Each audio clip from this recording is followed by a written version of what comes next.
வணக்கம் நேர்களே, யோகம் வெல்னஸ்லேருந்து வசந்தி. இன்னைக்கு நாம பார்க்க போகிற டாபிக் என்னன்னு பார்த்தீங்கன்னா, உங்களுக்கு வந்து கை கால் அரிப்பு அதிகமாக இருக்கா? அந்த கை கால் அரிப்பு ஏன் வருது? அப்படிங்கிறத பற்றி தான் இன்னைக்கு நாம பார்க்க போகிறோம்.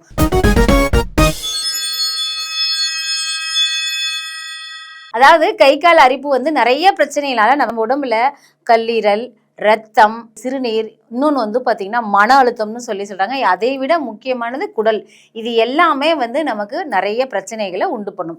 இதனால தான் நமக்கு அரிப்பு வருது. அரிப்புக்கும் வலிக்கும் சம்மந்தம் இருக்குது. இப்போ நம்ம வலிச்சா சில நேரங்களில் சொறிவோம். சொரிஞ்சா நல்லா சொரியணுன்ற ஒரு எண்ணம் வரும் இல்லையா? அது ஒரு மாதிரி டீப்பாக நம்ம சொரிய ஆரம்பிச்சிரும். அப்போ கண்டிப்பாக நமக்கு வலிக்கும். வலிச்சதுன்னா அது சின்னதாக ஒரு கொப்பளம் மாதிரி வரும். ஒரு சிலருக்குலாம் வந்து பார்த்திங்கன்னா அது ஒரு பெரிய கொசு கடிச்சுதாம்மா நான் சொரிஞ்சேன், பெரிய புண்ணாயிடுச்சுன்னு சொல்லுவாங்க. அதுதான் நான் சொன்னது ஏற்கனவே. கல்லீரலுக்கு சம்மந்தம் இருக்குது, ரத்தத்துக்கு சம்மந்தம் இருக்குது, கூடவே வந்துட்டு சிறுநீர் பைக்கும் சம்மந்தம் இருக்குது. அதே மாதிரியே நம்மளுடைய உடல், மன அழுத்தம், கூடவே குடல், இது எல்லாமே சம்மந்தப்பட்டது தான் இந்த நம்மளுடைய தோல். அதனால் நம்ம இந்த தோலை வந்து 8 விதமான காரணங்கள் இருக்குது. இதில் என்னென்ன பிரச்சனைகள் இருந்தால் நமக்கு வந்து அரிப்பு வரும் அப்படிங்கிறத பற்றி தான் இந்த பதிவில் பார்க்க போகிறோம். வாங்க வீடியோக்குள்ளே போகலாம். இப்போ முதல் காரணம் பார்க்கலாம், தோல் வறட்சி. அதாவது பொதுவாகவே வந்து நிறைய பேருக்கு வந்து அதாவது வறட்சின்னு சொல்லுவோம் இல்லையா, அது அதிகமாக வரும். எப்போ வரும்னு பார்த்தீங்கன்னா ஒரு 35 வயசுக்கு மேலே தான் நமக்கு வறட்சி அதிகமாக ஏற்படும். இதனால தான் நமக்கு வந்து பார்த்திங்கன்னா உடலில் நீர்ச்சத்து குறைஞ்சிரும். குளிர்காலங்கள் இருக்கு இல்லையா, அந்த நேரங்கள்லையும் அப்புறம் ஏசி பயன்பாடு நம்ம அதிகமாக பண்ணுறதுனாலையும் நமக்கு வந்து இந்த அரிப்பு உடம்பு வந்து ட்ரை ஆகி அதனால நமக்கு வந்து பிச்சுக்கிற மாதிரி இருக்கும், பிச்சுக்கும். இதுதான் ஸ்கின் ப்ராப்ளம்னு சொல்லுவாங்க. ஸோ இந்த பிரச்சனையினால நமக்கு அரிப்பு வரத்துக்கு முழு வாய்ப்பு இருக்கு. இப்போ ஆச்சரியமான தகவல் என்னன்னு பார்த்தீங்கன்னா, விண்டர் சீசன் இருக்கு இல்லையா, அந்த நேரத்தில் நிறைய பேருக்கு நிறைய அரிப்பு ஏற்படும். என்னன்னு பார்த்தீங்கன்னா தோல் ரொம்பவே வறண்டு போகும். அதே மாதிரி நம்ம சோப்பு அதிகமாக யூஸ் பண்ணாலும் நமக்கு வந்து இந்த அரிப்பு வர்றதுக்கான வாய்ப்பு நிச்சயமா இருக்கும். ரெண்டாவது காரணம் வந்து பார்த்தீங்கன்னா ஹிஸ்டமின், அதாவது அலர்ஜின்னு சொல்லுவாங்க. சிலருக்கு அது ஒவ்வாமைன்னு கூட சொல்லுவாங்க. அதாவது நம்ம உடம்புல வந்து ஹிஸ்டமின் அதிகமாக வெளியே வரும்போது நம்ம உடம்புல வீக்கம், அரிப்பு, பிப்பு, இது எல்லாமே வரும். இது வந்து ஹிஸ்டமின் குறைஞ்சிச்சு அப்படின்னா நமக்கு பிரச்சனைகள் வர்றதுக்கான வாய்ப்புகள் முழுசா இருக்கு. அதே மாதிரியே கொசு கடிச்ச இடங்கள்ல நமக்கு அரிப்பு அதிகமாக ஏற்படும். ஏன் தெரியுமா? அந்த ஹிஸ்டமின் ரசாயனம் வந்து வெளியே அதிகமாக வர்றதுனால தான் நமக்கு பிப்பு ஏற்படுது. அதனால தான் நம்ம என்ன சொல்றாங்க, கொசு கடிச்சு அப்படின்னா சொரிய வேணாம், தேய்ச்சி விடுங்கன்னு சொல்லுவாங்க. கூடுமான வரைக்கும் கொசுக்கடியிலிருந்து நம்ம தவிர்க்கிறது நல்லது. மூன்றாவது காரணம் வந்து பாத்தீங்கன்னா சர்க்கரை நோய். சர்க்கரை நோய் வந்து அதிகமா இருக்கிறவங்களுக்கு நிச்சயமா தோல் வந்து ரொம்பவே வறட்சியாயிடும். அதனால அவங்களுக்கு அரிப்பு அதிகமா வரும். அந்த நேரத்திலயும் அந்த ஹிஸ்டமின் சொன்னோம் இல்லையா, அந்த ரசாயனம் வந்து அதிகமா வெளியே வரும். அதனாலயும் அவங்களுக்கு தோல் அதாவது மெல்லிசாவும் இருக்கும். அவங்களுக்கு அந்த பிப்பு வந்து உடனேவும் கண்ட்ரோலாக வராது. அதனால தான் நம்ம வந்து சுகரையும் நம்ம கண்ட்ரோலில் வச்சுக்க சொல்கிறோம். அதனால் அந்த சுகர் இருக்கிறவங்க ஒரு பிப்பு வந்துருச்சு அப்படின்னா அழுத்தி சொரியாமல் லைட்டாக தேய்ச்சி விட்டால் கரெக்டாக இருக்கும். இப்போ ஆச்சரியமான தகவல் என்னன்னு பார்த்தீங்கன்னா, சிலருக்கு வந்து தோல் வந்து பிரச்சனையாக இருக்கும். அவங்களுக்கு வந்து இந்த சொரியாசிஸ்ன்னு சொல்லுவாங்க, அவங்களும் இருப்பாங்க. சிலருக்கு அலர்ஜி இருக்கும், சிலருக்கு சிகப்பு கலரில் தடிச்சு இருக்கும். இந்த மாதிரி இருக்கிறவங்களுக்குமே வந்து இந்த அரிப்பு அதிகமாக வரும். அவங்க வந்து நம்ம கொஞ்சம் கண்ட்ரோலில் இருக்கணும். இதில் நிறைய உணவு பழக்க வழக்கங்கள்லாம் மாற்றம் இருக்குது, அதையும் சொல்கிறேன், அதையும் பார்த்துக்கலாம். இப்போ நான்காவது காரணம் என்னன்னு பார்த்தீங்கன்னா கல்லீரல். நிறைய பேருக்கு வந்து கல்லீரலில் பிரச்சனை இருக்கிறது தெரியாது. இப்போ நமக்கு இந்த பிப்பு வருது அப்படின்னா டாக்டர்கிட்ட போனோம் அப்படின்னா அவங்க கம்பல்சரி நம்முடைய கல்லீரலை வந்து செக் பண்ணுவாங்க.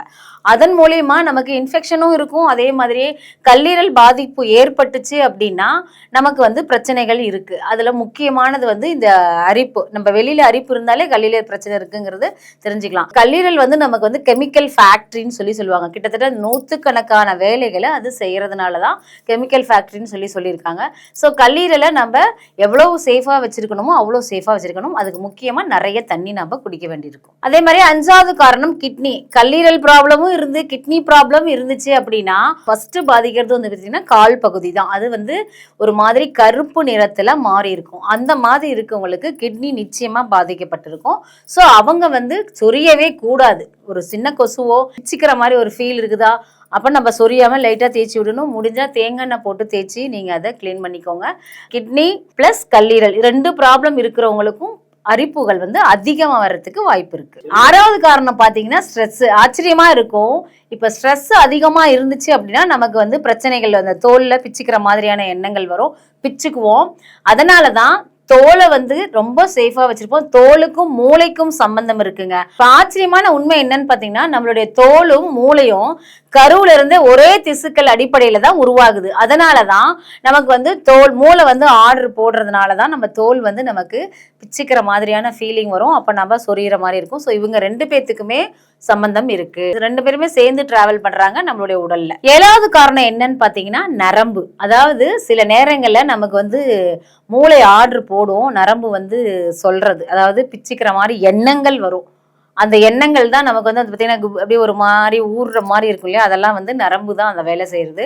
அந்த நரம்பை ஆக்டிவேட் பண்றது மூளை. ஸோ அதுவுமே வந்துட்டு நமக்கு பிச்சுக்கிற மாதிரியான எண்ணங்கள் வர்றதுக்கு காரணம் நம்மளுடைய நரம்பு. ஸோ இதுவும் ஒரு காரணமா இருக்கும். 8வது காரணம் என்னன்னு பார்த்தீங்கன்னா குடல். குடலுக்கும் அரிப்புக்கும் என்ன சம்பந்தம் இருக்குன்னு பாத்தீங்கன்னா, நம்ம சாப்பிடுறோம் இல்லையா சாப்பாடு, ஒவ்வாமைன்னு சொல்லுவோம் இல்லையா, உதாரணத்துக்கு கத்தரிக்காய், இதெல்லாம் நம்ம சிக்கன் இதெல்லாம் சாப்பிட்டோம் அப்படின்னா நமக்கு பிச்சுக்கும் இல்லையா. சோ இந்த குடல் வந்து ஆர்டர் போடுது, அவங்க சாப்பிட்ட உணவு சரியில்லை, அதனால அவங்க வந்து வெளியே ஸ்கின்ல தெரிஞ்சுக்கும். சிக்கன் சாப்பிட்டாலும் சரி, இந்த கரப்பான் அப்படி இருக்கிறவங்களுக்குமே இது வரும், இல்ல தோல் சம்பந்தமான பிரச்சனை இருக்கவங்களுக்கு இது வரும். சோ இந்த மாதிரியான உணவு வகைகள் நம்ம எடுத்துக்கும் போது குடல் மூலியமா நமக்கு சிக்னலை கொடுக்கும், உங்களுக்கு வந்து அரிப்பு இருக்குது அப்படின்னு. அப்ப அதை நாம வந்து கண்ட்ரோலா வச்சுக்கணும். எந்த உணவு சாப்பிட்டா நமக்கு வந்து அரிப்பு ஏற்படுதோ அந்த உணவை நம்ம தவிர்க்கிறது மிக மிக நல்லது. இப்ப சித்த மருத்துவ பார்வையை பார்க்கலாம். சித்தர்கள் வந்து பாத்தீங்கன்னா தோல், உடல், ரத்தம் இது எல்லாத்தையுமே அவங்க வந்து சம்பந்தப்படுத்தி தான் பாக்குறாங்க. அதனாலதான் மேல் தோலை மட்டும் பார்க்காம உள்ளேயும் குடலுக்கும் சொல்லியிருக்கோம் இல்லையா. குடலுக்கு வந்து பாத்தீங்கன்னா அரிப்பு இருக்குது, தோல்ல அரிப்பு இருக்குது அப்படின்னா நம்ம குடல்ல, அதுவும் குழந்தைங்களுக்கு எல்லாம் முக்கியமா வந்து பாத்தீங்கன்னா மலக்குடல்ல பூச்சிகள் இருக்கும். அந்த பூச்சி வந்து வெளியே வந்துச்சுன்னா அரிப்பு நமக்கு குறையும்னு சொல்லுவாங்க. அதனாலதான் பேதி கொடுக்குறாங்க. சித்தர்கள் பார்வையில பேதி கொடுத்து நம்ம குடலை சுத்தம் பண்ணி நம்மள அரிப்பு இருந்து விடுபடுறதுக்கு சப்போர்ட் பண்றதுக்கு ஹெல்ப் பண்றாங்க. உடல்ல வந்து நமக்கு வந்து பிரச்சனைகள் அதிகமா இருக்கிறதுக்கு காரணம் வந்து குடல்னு சொல்லியிருந்ததுனால அவங்க ரத்த சுத்தம் இருக்கணுன்றாங்க, உடல் சுத்தம் இருக்கணுங்கிறாங்க. முதல்ல வெளிப்பூச்சா இல்லாம இன்டேக்கா வந்து நமக்கு கொடுக்கறது என்னன்னு பாத்தீங்கன்னா பேதி எடுத்துக்கிட்டோம் அப்படின்னா சின்ன குழந்தைங்கள்லாம் பாருங்க, அவங்க மலத்துல சின்ன சின்ன குட்டி குட்டி பூச்செல்லாம் நிறைய இருக்கும். அது எதனால வருதுன்னா நம்ம சாப்பிடுற உணவால தான். ஸோ அந்த பேதி எடுத்துக்கிட்டாங்க அப்படின்னா புழுக்கள் வெளியே வந்துடும். அந்த புழு வெளியே வந்துச்சுன்னா நமக்கு இந்த அரிப்பு, தோல் அரிப்பு ஏற்படுறது குறைஞ்சிரும். அதனாலதான் சித்தர்கள் சித்த வைத்திய முறையில பேதி எடுத்துக்கணுங்கிறத முக்கியமா மென்ஷன் பண்ணியிருக்காங்க. நம்ம உணவு பழக்க வழக்கங்களை சேஞ்ச் பண்ணிக்கலாம். நிறைய பேருக்கு இந்த விஷயம் தெரியாது. அதாவது நன்னாரி இருக்கு இல்லையா, அந்த நன்னாரி சர்பத்து வந்து நிறைய பேர் நம்ம பார்த்துருப்போம். வாங்கி நீங்க ஸ்டோர் பண்ணிக்கோங்க நிறைய இடங்கள்ல. அதுதான் ஃபர்ஸ்ட் கொடுக்கப்பட்ட இயற்கை முறையில, அதுவும் கூலிங்க்கு அந்த நன்னாரி சர்பத் தான் நமக்கு உடம்புக்கு நல்லது. இப்ப நிறைய வந்துருச்சு, இருந்தாலும் நன்னாரி கிடைச்சதுன்னா அதை வாங்கி ஸ்டோர் பண்ணி வச்சு நன்னாரி சர்பத் போட்டு குடிங்க. அடுத்தது வந்து பாத்தீங்கன்னா வெட்டி வேர் ரொம்ப முக்கியம். நீங்க குடிக்கிற தண்ணியில வெட்டி வேரை போட்டு, செம்பு பாத்திரமா இருந்தா இன்னும் நல்லது, அந்த தண்ணியை எடுத்துக்கும் போது நம்ம உடல்ல வந்து குளிர்ச்சி வந்து அதிகமா கிடைக்கும். ஸோ உடல் சூடு தெளிஞ்சிருச்சாலே நமக்கு இந்த தோல் அரிப்புகள் குறையும். இன்னொன்று வந்து பார்த்தீங்கன்னா விட்டமின் சி. நெல்லிக்காய் நம்ம எடுத்துக்கும் போது நமக்கு நோய் எதிர்ப்பு சக்தி அதிகமாக இருக்கும். அதனால நமக்கு வந்து பார்த்தீங்கன்னா உடல் சம்பந்தமான பிரச்சனைகள், தோல் சம்பந்தமான பிரச்சனைகள் எதுவுமே வராம இந்த நெல்லிக்காய் நம்மள சேஃபா வச்சிருக்கும். ஸோ அந்த 3 உணவுகளையும் அவசியம் எடுத்துக்கோங்க. இப்போ முன்னெல்லாம் வந்து பார்த்தீங்கன்னா நம்ம குளியல்ல வந்து மஞ்சள் போட்டு குளிப்போம். அப்புறம் வேப்ப இலை இருக்கு இல்லையா, அதை போட்டு குளிப்பாங்க. அதை கொஞ்சம் ஒன்று ஆவி பிடிப்பாங்க, அப்படி இல்லை அப்படின்னா கொஞ்சம் வெயிலில் வச்சு கூட குடிப்பாங்க. அம்மா போட்ட குழந்தைங்களுக்கெல்லாம் வெயிலில் வேப்ப இலை மஞ்சள் கலந்து வச்சு அதை தானே ஊற்றுறாங்க. நம்ம உடம்பு வந்து சூடாக இருக்கணும், தோலில் இருக்கிற பிரச்சனைகள் எல்லாம் அரிப்பெல்லாம் வராமல் இருக்கணுங்கிறதுக்காக தான் அந்த வேப்பலை குளியல்னு சொல்கிறாங்க. இப்போ அதை நம்ம யாருமே பண்ணுறதில்ல. ஏன் டைம் இல்லை அதனால பண்ணுறதில்ல. Weekly once, at least monthly once ஆகுது நீங்கள் குளிக்கிற தண்ணியில் வேப்பலையும் மஞ்சளையும் கலந்து, வெயிலெல்லாம் வைக்க வேணாம், அதை ஒரு பெரிய பாத்திரங்களில் ஸ்டோர் பண்ணி குளிச்சுட்டு வந்தீங்க அப்படின்னா சொல் சம்பந்தமான பிரச்சனைகள் எதுவுமே இருக்காது. இப்போ யோக ரகசியத்தை பற்றி பார்க்கலாம். யோக ரகசியத்தில் என்ன சொல்லியிருக்காங்க அப்படின்னா பிராணமுத்ரா நாம் செய்யணும். இது வந்து பார்த்தீங்கன்னா மூச்சு பயிற்சியோடு செய்யணும். இதுதான் பிராணமுத்ரா. இதை நம்ம கம்பல்சரி செஞ்சுட்டு வந்திருக்கோம் அப்படின்னா மனசு வந்து ஸ்ட்ரெஸ் இல்லாமல் ரிலாக்ஸாக இருக்கும். ஸோ மூச்சு பயிற்சியோடு கலந்து நாம் செய்யணும். இது வந்து ஒரு 5 to 10 நிமிஷம் பண்ணிங்கன்னா போதும், உங்களுக்கு ஸ்ட்ரெஸ் குறைஞ்சனால எல்லா பிரச்சனையும் சரியா போயிடும்.